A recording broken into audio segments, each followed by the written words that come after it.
What's going on? It's Grim here from Grim and Bell Games, and what you're going to be watching today is a gameplay commentary with myself on the top screen and my girlfriend Belle on the bottom screen, and we're going to hop into a hardpoint gameplay on the map Horizon. Horizon, not too shabby, has a good map, good rotation, nothing too bad to say about it. But before we hop into the gameplay here, we're going to have our social media links posted in the description below. Please feel free to give us a follow, comment, like, subscribe, all that social media jazz. If you want to leave some constructive criticism down in the comments below, please feel free to do that.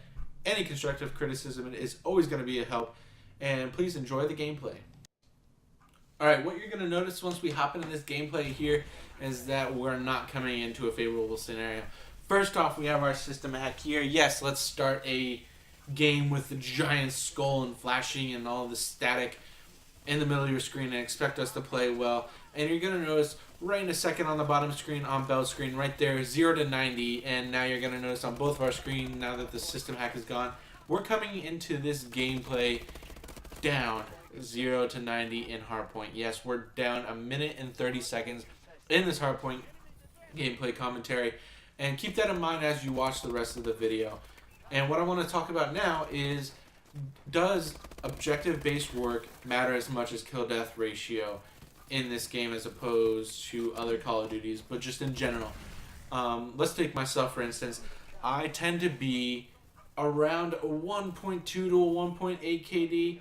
Every now and then, I'll shit the bed and I'll do worse, but every now and then I'll also do better. You'll see at the end where you see that little score sheet of your best performances that I've gotten up to a 6-gun streak, if I do remember correctly. Not the best, not the worst. I'm working towards that 20, that 25, that DNA bomb. Hopefully those Christmas noobs can get me that DNA bomb.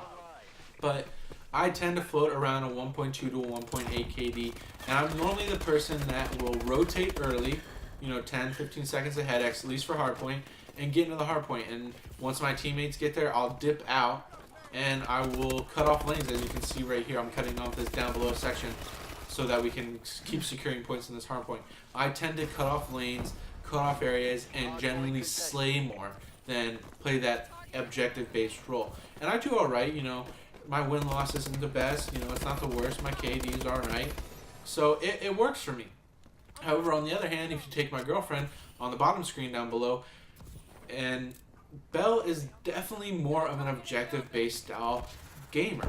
She isn't necessarily going to get the most kills. She floats generally around a 0.7 to a 1 on average of KD. Don't judge her. She's fairly new to the Call of Duty scene, actual, first-person shooter games. But she normally plays objective work. But as of recent, it's been crazy. It's like she's playing the game when I'm not looking, but she has some sort of newfound mastery where she's finishing generally around a 1 or positive as of late. So I don't know what she did. Shout outs to her for doing that. But she does tend to be more of an objective-based game, player. And she's not the person who's going to, get in the hardpoint and bump it for points to get those score streaks. She's going to be the person that when she gets in that hardpoint, she's going to stay in that hardpoint. She's going to be the person that stays in there, tries to fend it off, rack up those points for the team. We're on the other end, and that person is going to cut off lanes. Personally, I think it's a balance of both that are going to work for the teams. I don't necessarily think you can just go out and kill, and that's going to get you the win, unless you're obviously playing free-for-all or team deathmatch. But I don't think necessarily only objective-based work is going to win you the game. You can get in the hardpoint as much as you want, but if you can't kill someone to keep the hardpoint, it's not going to work. However, I do feel in this gameplay, just because of everybody's motion and movement, it is a little harder to kill people. So I feel those individuals who are smarter and at the game and understand the mechanics more, which tend to be the OBJ players, because they're trying to think, they recognize their gun skill isn't as good, that they're going to need to do something else to help their team win. So I feel in this game, not necessarily sure, but I think OBJ work is a little more important than, kill-death ratio, your overall slaying. But at the same time, I do feel 100% it is the camaraderie between the two that is going to win you the matches. But something that I thought that Sledgehammer, Treyarch, Infinity Ward, all those would have done by now is introduce a stat about hill time. Now, I understand it was a little harder to do in Ghost, considering Hardpoint wasn't a map style in Ghost, but I think that they need to add that statistic. They need to add the statistic of time in the hill, because especially with competitive Call of Duty and other things like that, you're looking at your teammate and hey, they might not be slaying and putting up numbers too well, and they may only have a few captures. So you think they're not playing too well, but for all you know, they were in that hard point 180 seconds, that 250 seconds it takes to win the game. So it would be, in my opinion, extremely beneficial for those OBJ players that need confirmation, like, hey, I'm contributing to the team. It's not just you're not only one getting kills, I'm getting them too, but I'm definitely in this hard point a lot of the time, and that's helping us win, because the objective is to win. Yeah, some people go out there and kill war, but ooh, look at me turn on that guy.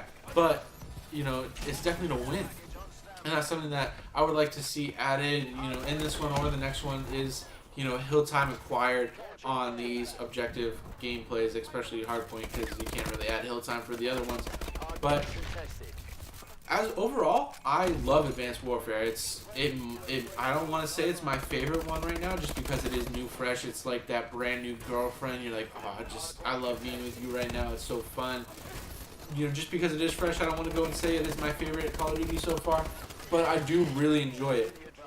On the other hand, I didn't hate Ghost. It was alright. It wasn't the worst game I've ever played, but I definitely enjoyed Black Ops 2 more. And Bell gets me killed right there. What a shame. But I really enjoy, Advanced Warfare, and I really enjoy the mechanics that the exosuit has introduced, and I like all the maps and all that good stuff.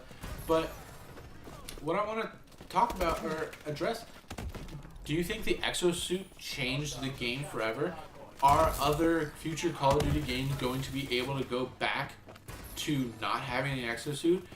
Personally, I am so used to the exosuit and the exo movements now, I cannot imagine a game without them. I think it's going to be extremely difficult for the up-and-coming studios for the next up-and-coming Call of Duty games to have the games without this exosuit. It makes the map seem smaller, more fast-paced. It's not like on Ghost where you have Stonehenge, where it takes forever if you get an outside spawn. The exosuit makes it extremely maneuverable. It opens up the map.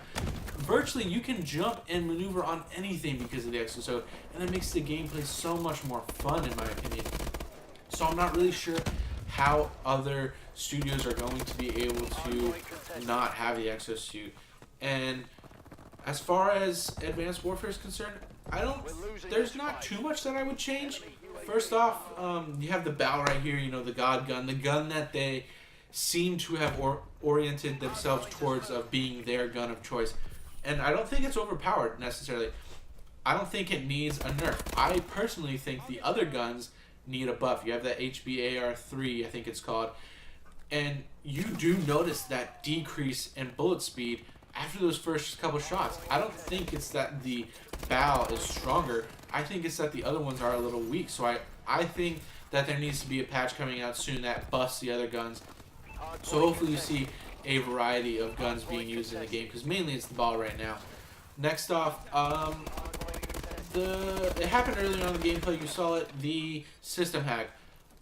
I don't know what they need to change about it, but I don't like the system hack. Maybe not putting the skull in the front of in the middle of the screen, but that's something that I think needs to change. But you saw it right there, your boy on the end. We happen to take the lead at the very last second if you didn't catch it there. And we come back from 0 to 90. That is crazy, but sorry about that, the commentary cut out right there. But you're going to see that we did come back from that 0 to 90 before. We win 210 to 205, 204, I believe. But thank you for tuning in. As said before, please feel free to like, comment, subscribe, follow all the social media stuff. And this has been Grim. Thank you for tuning into this video, and I'll see you guys later. Peace.